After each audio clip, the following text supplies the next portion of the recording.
Hello. How are you? Woo! Yay! We're making this happen. Ellen and Juanita back together. Hey, it's been How are so you? long. What's up? So good, so good. Oh my gosh, How I about just you? saw your awesome, amazing video of your awesome presentation that you recently had this Oh, morning while I thank was kind of you. scrolling. I'm like, oh my gosh, so amazing. I still haven't commented on it, but you know, I'm telling Yeah. you I, live in I know person. you're there. I know you're there in spirit. Oh, it was so good. It was so good. I got Oh so my nervous though. gosh. It's I got okay. Oh so my gosh. nervous. I wouldn't, that's a huge crowd. That's It a was huge big. crowd. It was Oh my, big. how many people were there? Like 500, Oh 400. my gosh. That is, and Mad. it looked like a nice event. What was it? It was a gala for one of the charities here. It was like And gala? yeah, so Yeah, fundraising dollar. So yeah, we don't know the total of how much was raised, but it was a lot of money. So all that's going to research, amazing. we'll research and support. So fantastic, amazing cause. What organization? It's Children with Cancer UK. So Children with Cancer UK. they're predominantly research charity, but they also Oh, help with good. support stuff. So That's yeah, they've got amazing. Oh a my few gosh. good You're so projects brave. going. So I brave was, getting up there in front of all the people, and it's okay. I mean, I think, I was, I was I was fine until like 20 minutes before, and then I was like, oh my oh, goodness, it's this is yeah, it's rough. happening. Yeah, it's like you were living. I mean, yeah, you who you are in your story, right? So I mean, and you're in front of all these people too, and it's a big crowd. It's scary, but I feel like, the more you do it, it becomes natural and it flows and it flows. But I mean, I think, for me, when I share stuff to the public, and I've had some big crowds too recently. I think my last big crowd was in September for Yeah, you had your big one, didn't you? That was massive. yeah, Oh, for Cure Fest. And I went with my poem that I wrote when I was, going through cancer, and that those experiences, and it was a big crowd too. And I was just like, oh gosh, like, so I try, I think I took one public speaking course when I was in community college. Um, yeah. and obviously they always say, look at the crowd, but it's so hard to look at It's the so crowd, hard because you like got your notes, haven't you? I don't know about you, but I have like my little notes, and I'm like, I've got to keep looking, but equally, like, I need to get my notes right. I need to get it right. But I find one time up there, you've just got to like just say it and kind of Yeah, like forget about the emotional side of it because otherwise exactly. it's just overwhelming. Whereas I got quite emotional writing it beforehand, but like Of at the time, course. you've just got to like kind of blank it out. Yeah.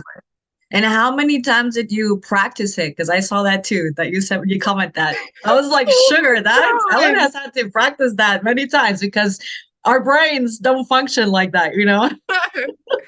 The thing is, people were like, "Oh my goodness!" Like that, everyone was so shocked. But I was like, "Look, this is the reality of brain injury. It's like Exactly. practicing it multiple times a day. It's not like three times and then you're done." Oh my goodness. Yeah. Props to you. Oh my gosh. That's something, And then I always, when I just, I'm really good at improvising. That's a good skill of mine, one of them. And I'm always just like, what I think when you get in the moment, you just speak passionately, right? And, Yeah. and I think From that, the you heart, did isn't it? such a wonderful job. So yay to Ellen and her recent speech. And But okay, let's and you too. Thank you. Thank you. Pat on the back. Yay. Eye cancer before we gold. Teamwork, dream work. But yeah, Ellen, we decided to do this chat here. I think it's a great idea. You reached out to me and you were like, Juanita, let's do this. I think it's good to, you know, update Catch up. each other and just kind of keep updating people and have more awareness. I think that's key in what we're both doing. You're in the UK, I'm in the US, and like you mentioned, together, I feel like you can teach me a lot and I can teach you a lot what we've been doing here or what's happening or research or stuff like that. So I think Yeah, it's it's cool. huge, isn't it? I think it's just continual. I don't know about you in the US, but there's so much more awareness now about late effects, and there was like 2 years ago, probably what was it about two Yeah. years ago when I spoke, like properly. And there's so much more awareness, which is amazing, and that's what we want at the end of the day, don't we? Yeah, yeah, for sure. I actually did like I was like, huh, before I get on this chat with Ellen, let me like Google, obviously never trust Google, but I Google and see, I was like, does UK have more awareness of late effects? And it's true. It's true. I did see that, there's more talk about I feel like late effects where you are. But I feel like in the past couple of years I've have been to several conferences, and it's starting to be a thing too. It's starting to be, I think, more children are surviving, thankfully. Unfortunately, there's a lot of children who have passed as well for those cancers that are very, hard to treat. But the children who do survive are going to end up with late effects, right? Well, this is the reality, and this is what I was saying at the weekend. The thing is, before people weren't surviving. So, we're almost like little guinea pigs of the ones who Yeah. have survived and now living we're with the that later we're effects. the rat experiments. Yeah, exactly. Yeah. That's it. Yeah. Exactly. And the thing is, here it's like 2 out of 3 young people will have late effects. And that is high, isn't Same. it? Like I Same didn't here. realize it was that high. Yeah. Yeah. It's crazy. It is It's crazy. mental. So Ellen, for since we're just kind of we hopped into this call, which is awesome. And do you want to tell people real briefly, like for the new people who don't know you, who you are, and just a brief summary? Yeah, so I'm Ellen. I'm 27. I had childhood cancer twice and I had a stroke. So we've got a lot of similarities between the two of us, really, haven't we? I had Yeah. leukemia. What type Um, of cancer did you have? so I had acute promyelocytic leukemia, which is a subgroup of acute myeloid leukemia. I think most people will have heard of acute myeloid leukemia, but I had a rare form of a subgroup of Hmm. acute myeloid leukemia. I had treatment, but I've been left with a lot of late effects. And about 4 years ago, I was diagnosed with heart failure. And it came as a shock. And I think it was then that I was like, I need to do something about awareness because people just aren't talking about the like late effects. And well, I'd been speaking about it briefly before, but it was at that point I was like, I really need to start something here because I can't believe that a treatment I'd had like 12 years before that would suddenly impact my heart like this. So I started iCancer, a page to raise awareness, share people's stories, get a community together of people who are living with the late effects of childhood cancer. And it's just been growing slowly. And I feel like this year I've really done more because there was the pandemic and I was shielding and everything, and that was crazy times and I couldn't get out there and do so much. But this year I feel like I've really kind of like grown and been like, look, this is my passion. I feel I'm good at it, because you kind of have to find your niche, don't you, in life? And Yeah. I feel like this is it, raising awareness, sharing my story, speaking to other charities.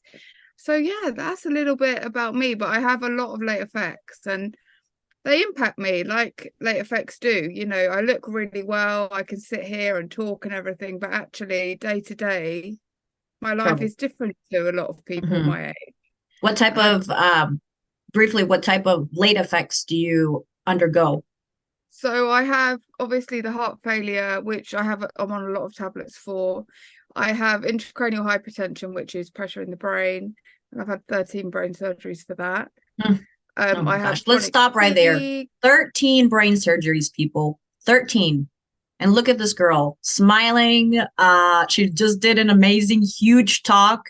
Go follow her at iCancer and her other websites and media things, because she'll tell you sort of at the end where you can reach out to her. But oh my gosh, It's 13. not, isn't it? Oh my But gosh, the keep thing is, going. do you Yeah. find that it becomes your normality?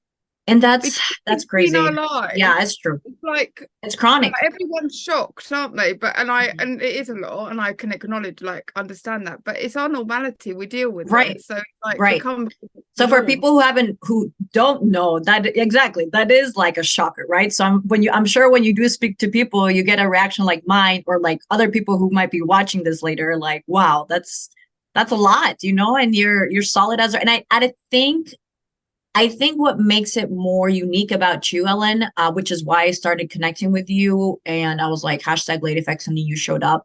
It's the optimism and positivity that you bring into it, right? You're there, you're solid. Obviously, like you just said, you have your days where you're not doing good, and we have those days, right? We just need those days to rest and, get back at it. I have those days too.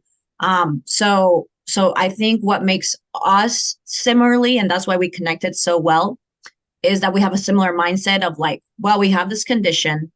And well, we're going to live with it, but we're going to live in a positively way about it, right? We survived, and we should be so thankful for that, right? I know that I look at it that way. Yeah, And you've got so to though, because we're the lucky ones at the end of the day, aren't we? exactly. Yeah. Yeah. And of course we have days like we all do, and that's Right. natural. Yeah. It's It's tough. natural to You're have our like, days. We're not oh, always happy and I know personally for me, I do at night, I start writing on my phone. I don't do a lot of journaling, but I do get my phone out, which is right there convenient for me. And then I start writing all this anger, like why again, I do say like, why did I have to have a seizure today? Today I was supposed to do this, that, and then it gets to me. And then the next day I try to wake up and I'm like, get your rest, cancel whatever you need to do you, get back at it. Right. So we're not like every day on bed, I guess, just, that's what I'm trying to say. You keep and going. I think it takes time to get It to that does. stage, because I think at the beginning I Hmm. really struggled mentally with it. I was fine, but like now I'm like, right, I'll give myself rest. Like, Hmm. you have to, and you have to have that adjustment, because it is life changing, isn't it? Yeah. When you're dealing with stuff every day, whether it's pain, seizures, like whatever it is, it's not easy. And then you're seeing your friends like all looking really well, and they can go out 7 days a week if they want to. And then Yeah. there's me who can only go out like 2 days, and then I'm like exhausted. And so it is, I think a lot of it is to do with mindset and the way that you perceive it. Because I know Yeah. even from I've done a lot of work on that. And I know that I'm dealing with stuff better now even than I did 2 years ago. Good. You know, Good. And that's the place that we as survivors we all want to get to, right? Understanding it. I think a lot of it comes with education, right? I know that when I started with my journey with the seizures and everything, I was mad, like, like you have to have time to process it. And at the worst time, it was like towards the end of 2019, going into 2020, and I was taking all these pills that the doctors were prescribing me that were making me a different person. I was not the Juanita I was before. During that time, I was taking the pills. My hair was falling out. All these type of mental health issues arise. I mean, my family didn't recognize me, and that's something else, right? You just kind of, and then I after all that, I got off many of the pills. I went back to, and I tried to just work towards what can help me live a good quality of life without having to take all these pills that are making me a person that I'm not, or what can I do? More exercising, better sleep, really just educating myself, asking the doctors what, more about it. Yeah, yeah. I think I that's think that's it's so huge. true. And like you say, it's honesty, like whether it's through doctors, whether it's through friends. Because I didn't used to want to tell my friends that I was unwell, because I was like, oh, if I'm Mm, unwell, they won't want to see me. Then yeah, they'll be like, I can't deal with this. But now it's honesty and being like, right, okay, this is what I'm dealing with. I just need a bit of more support at the moment. Or, instead direct. of going out, can you come over for a coffee instead? So I Yeah, think it's just modifying. adapting, Yeah, definitely. yeah.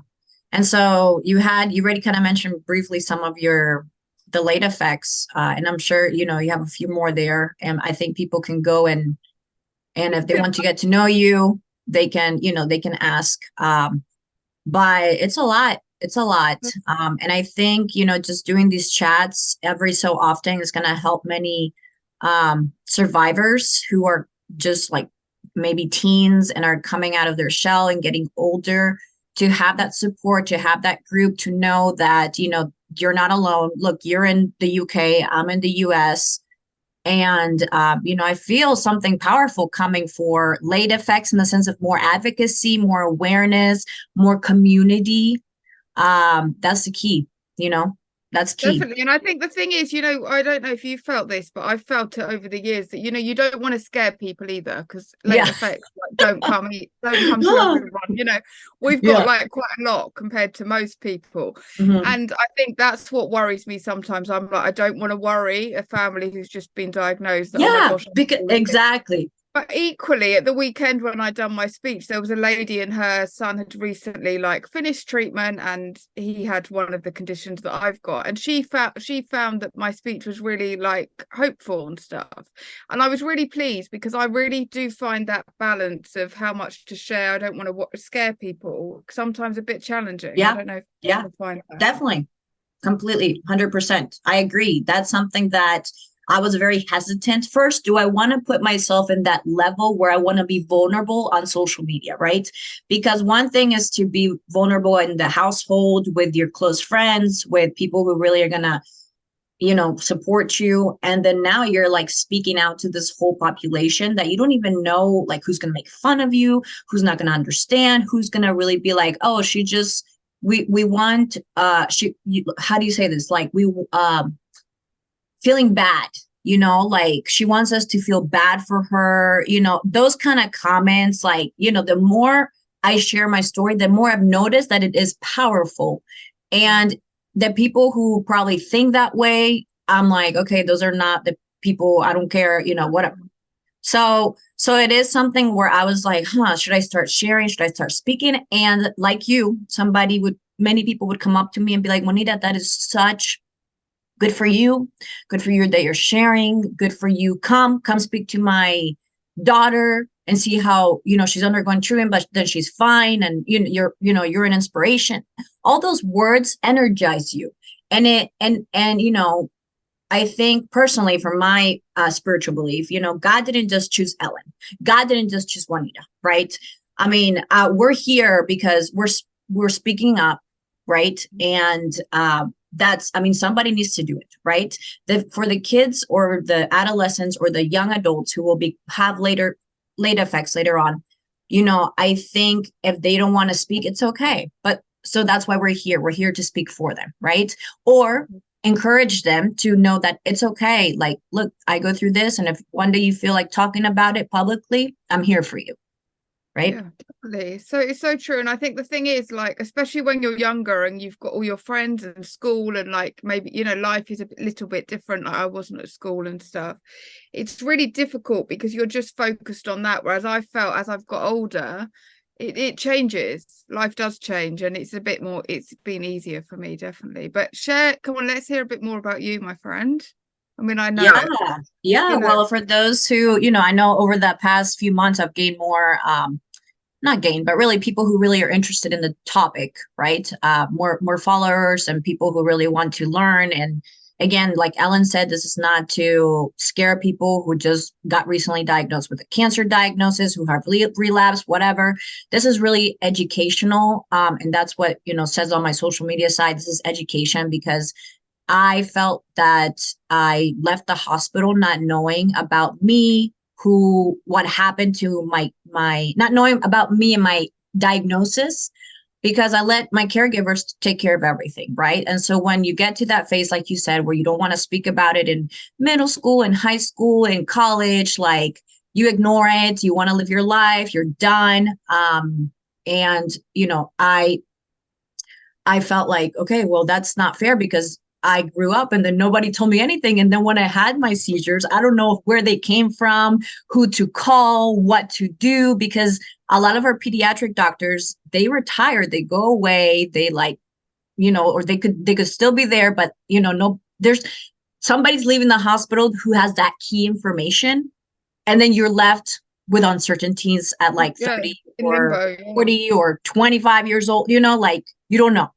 So I think it's key to, as soon as you get into the clinic and these doctors start, they don't want to scare you either with what could happen with the treatment, but it would be good and knowledgeable to, after you finish your treatment, for the, your doctors or whoever to give you a summary or what you should do, who to call, where to go, or, stuff like that, right? Because I Yeah, think I mean, that's, in the UK now, yeah, they're really trying to do that. I don't know about where you good. are, but Yeah, post-treatment summary, but mine didn't come. So I think it just depends what hospital you're, like anywhere, what hospital you're treated at, yeah. what And what area. year, Yeah. for instance, childhood cancer survivors who got diagnosed, oof, back in the day are living with those late effects now, because I know I've met some, and they don't, there, it was so hard for them to get all their summary of their treatment because they're like 50 to 60 years old now, or older, or young, in that age range.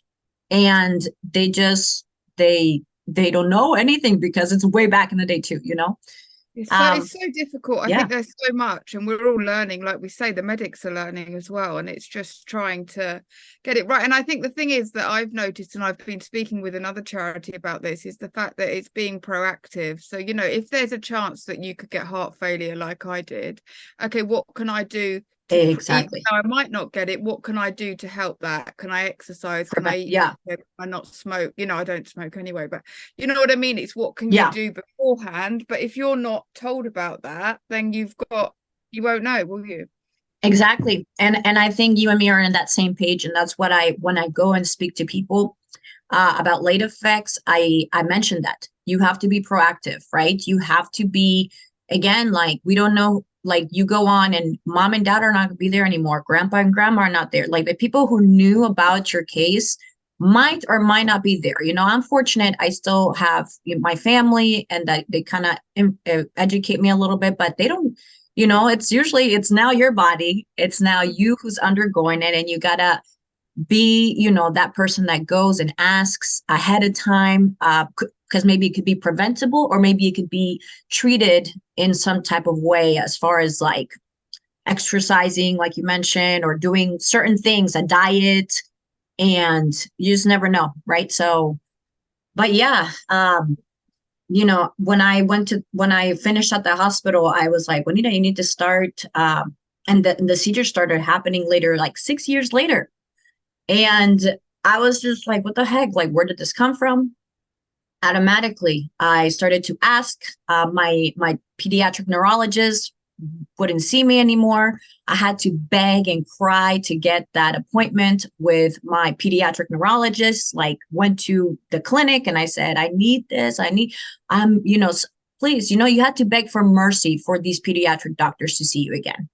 And so, you know, being proactive, like you mentioned. And then later on, I started just getting, I have to go here, go here. And so then all these obstacles, I had to drive like 3 hours away to get the information that I needed to get that exam for my brain. And they were like, yes, it looks like you have this in the back of your brain. And that's permanent damage from when you had the stroke, when you had the radiation, when you had the key, all this other stuff that, led back to my past. And that's when I started like, wow, this is crazy. Like, I wish somebody would have told me. And, so I think it's powerful, again, what you and I are doing. And I know there's probably, I mean, yeah, more people out there who are trying to get the initiative going and starting to speak up. And But it yeah, is that's when I draining, started isn't it? to be Whole Gold. And so I was like, I need to do that. So that's where it goes from there. Just start speaking up and getting vulnerable. You have to sometimes, whatever you want to share is okay, whatever you don't. And I started, and then that's when I connected with you. And Yeah. from there, people can look at, the website, everything. So yeah, thoughts. But it is very, I mean, I know for me it's been a lot about acceptance, because you have to accept where you're at, and it's difficult because, as you say, when a new late effect comes on all these years out of treatment, you're just like, I just want to just feel normal and not have this constantly. But it's not easy, is it? It's not easy at No, all. no, it's not. What I'm curious to ask, I know you, what other late effect individuals that you have met, because sometimes I see that you have your group too, that who individuals who have late effects, some of their struggles, I'm curious to know their struggles as well, because everybody has different types of I think, cancers and late yeah, effects. everyone's different. I mean, I think one thing that I've noticed, and I don't know if you'd agree, but you know, for people who are kind of around my age bracket, we're a lot more dependent on family members than we would be. Yeah. And I think sometimes people like I haven't moved out of house, like I'm still at home and stuff with my Hmm. mum. Hmm. You know, Same. that's difficult. It's not easy, is it? No. Because it's not the norm, Yeah. to be at home. And I mean, what is Right. normal nowadays? But Yeah. you know what I mean? Yeah. So it's there's so much to it. I think the thing is, cancer doesn't just impact your health; it impacts every aspect of your life. Oh, no, it's not. It doesn't have, but you know what I mean. It does to some Yeah. degree, and it's just navigating that. But I'm trying to think what else. Like that's been a big thing for me. Like just life being different. Education was really tough because I couldn't go to school, and then when I did go to school, I struggled. I mean, like you, we had the Hmm. stroke, so I think that if I perhaps hadn't had the stroke, it would have been different. But because Yeah, I've got for a lot of sure. brain damage, it makes it more challenging. So I moved schools, and that was traumatic because I'd been at the school like from when I was 2, and suddenly I was changing schools, and I wasn't with my friends, and I had to go to a new school. So I think and then same with employment, it's been really difficult Mhm. because, I'm not well enough to do a full-time job. As I say, I do a lot of volunteering and stuff, but at the moment it's not, that's all I can do because I don't know how I'm going to feel from day to day, and that's what's the Yeah, struggle. Some days exactly. are great, but then some days I'm just not well enough to do anything. Right, right. I think that I love that you mentioned the work component of it because, I did, it is something that I felt as soon as I started a job and I was like, oh my goodness, like even if I was working, how many hours less, not just even a part-time job, I would start getting some seizures and I knew my body was telling me like, Juanita, sit down, take it easy, and I was like, I'm not even here full time, and this is ridiculous. So I know my body, I did have to step off a role where I felt like goodness, like, you know my seizures right now and my mental health is not well enough, right? I feel like, it's something that I felt like, okay, this is time, step back, and like you going back to volunteering, right? I mean, my whole I've volunteered in many places, many, many places, because again, you're managing your time, right? It's flexible, right? And I And think also yeah, changing the mindset that actually whether you're being paid or you're volunteering, it's that's still work. work. It's And work. because that has taken me so long to realize, and for It people to is. accept that it is Yeah. still work and you are still making a Oh difference, my and gosh. probably more so than other people who are just doing a Thank general you.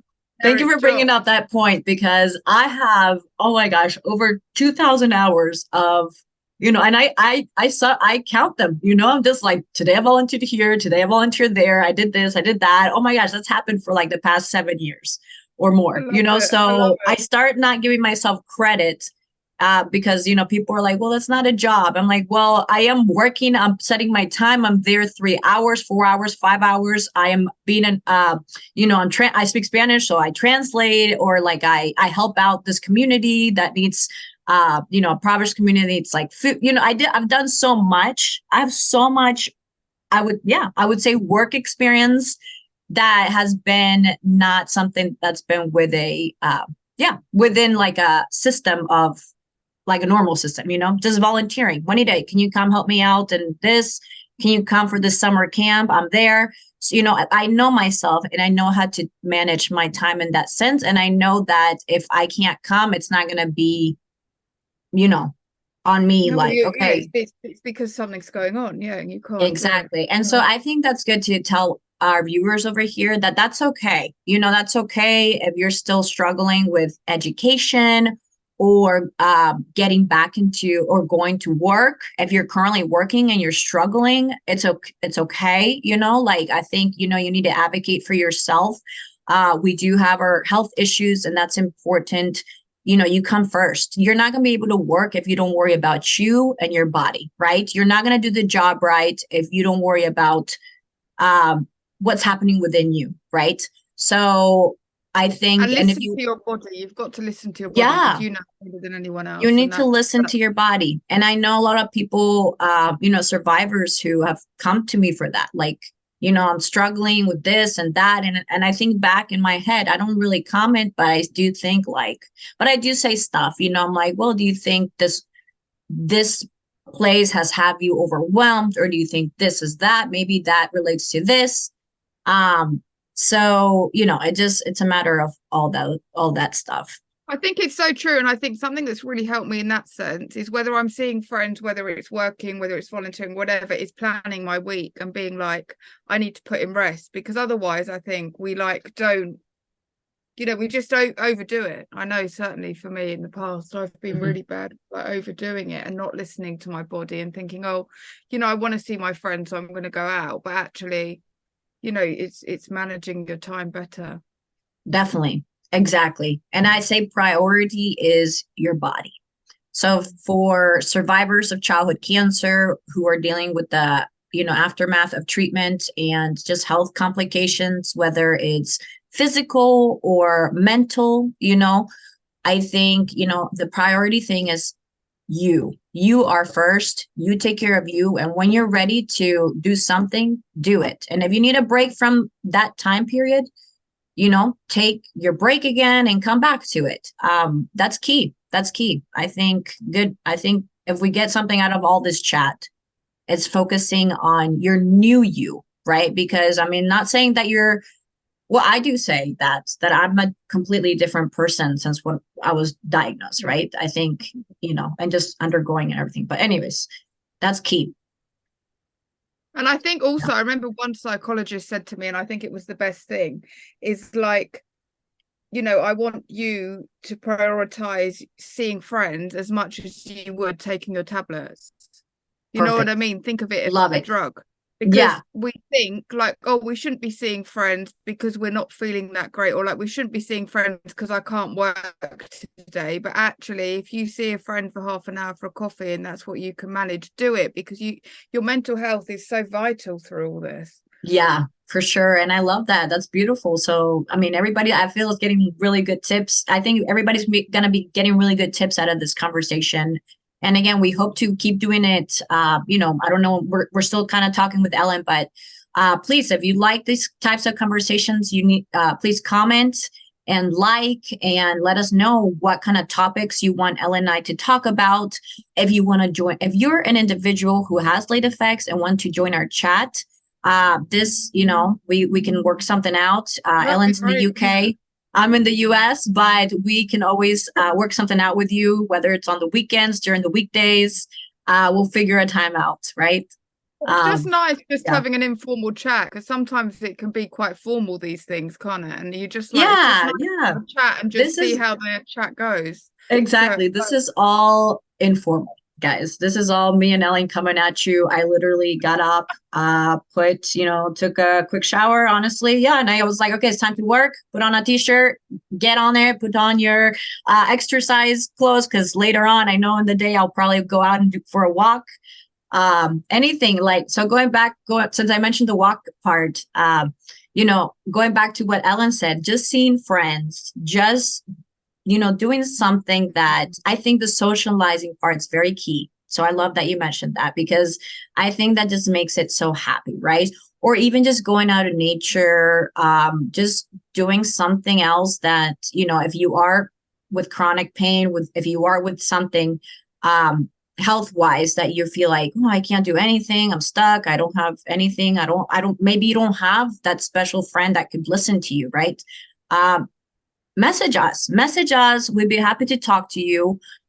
Do something else that makes you happy, that if it's journaling, if it's something, I think we've all over the years learned some techniques that will help us distract our minds and not get to that space like, why me, why do I have to be here, why did this have to happen to me, and I live with this condition now, and oh my goodness, I think there's many ways, and that'll get you. and also, I think asking whether it's health, whether it's medical side of things, speaking to doctors or friends, I think quite often people don't know how to help friends, Mhm. or That's very true. whoever is around you, family members, whoever's in your kind of circle. And I think sometimes it is just saying, actually, could we have a call today? Or, if you're not well enough to meet up, say, can we have a call? Or I think sometimes people really genuinely don't know how to How to. help. So I think Exactly. sometimes just That being is, like, yep. actually, today could you cook me a meal? Could you drop a meal round or something? It's just the practical things as well as, Yeah. everything. Can I take you to, I had one of my good friends,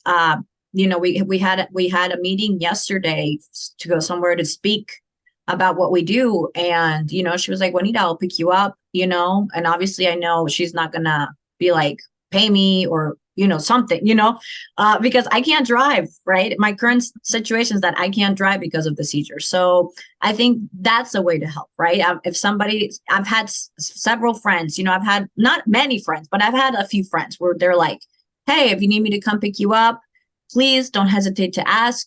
We can work something out. So, I mean, Well, yeah, those are can the you come things. with me to the hospital? Like a friend, she came with me last week. She hates hospitals, bless her heart. I mean, none Oh, of us yeah. love them, but Yeah, she really doesn't like them. But with every reason to. and she came with me, and it made such a difference having someone there, and it just changed Yeah, the whole like vibe of being in a it hospital. So does. I think one of the biggest things to take out of this is just ask for help if you need it and Yeah. you feel you need people. Well, all of us need people, obviously, but ask. Great. And Ellen, where could people, we'll wrap it up over here, but where could people reach out to you or go to follow or email or anything that you want to share where people Yeah, can so reach it'll out be to you? included in here, but it's iCancer, so it's ICAN, so like I can, and then .CER, and that's on Instagram. That's my main platform, to be honest, Good. Instagram. Awesome. So yeah, that's where you find me. Do you want to share yours? What's that? Yeah. Where's So people can reach me out at Behold. So the word behold and yeah, the word be and then the word gold. And so it's a whole phrase though. It's called behold, be gold. And I emphasize that because some people get confused, like, huh, what, but it's a full word, behold, be gold. Really you just put that on Instagram, on Twitter, on Facebook, on, wherever online, and you'll find me a way to reach out to me. So yeah. And again, we wanted to take this time to just talk briefly. We're hoping to, and we will, I feel like we'll continue doing these awesome definitely. chats and update each other. Ellen, I know she's doing awesome things. I give As are credit to you, as myself are too, you. because yeah, I feel like I'm doing awesome Go things. right here. Yeah. Woo-hoo, yay. What do we say, Ellen? Behold. Oh, big gold. I cancer.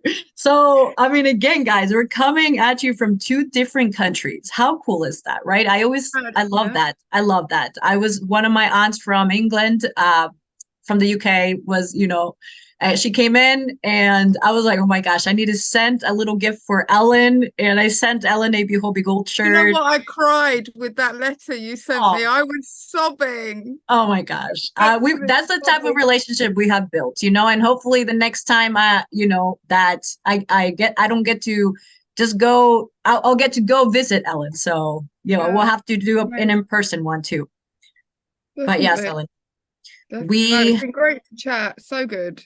yeah, this has been great. I And feel again, like if we've just you, touched the surface, but as we say, anything that anyone wants, just let us exactly. know. And if you want to hop on a chat with us, please let us know if you're dealing with late effects and want to speak out and want to use our platforms to do that. Please do, or if you have your own platform that we don't know about, please tell us because the more people that are talking about it, the better. Thanks, guys. We appreciate you. We really do. Bye. Bye.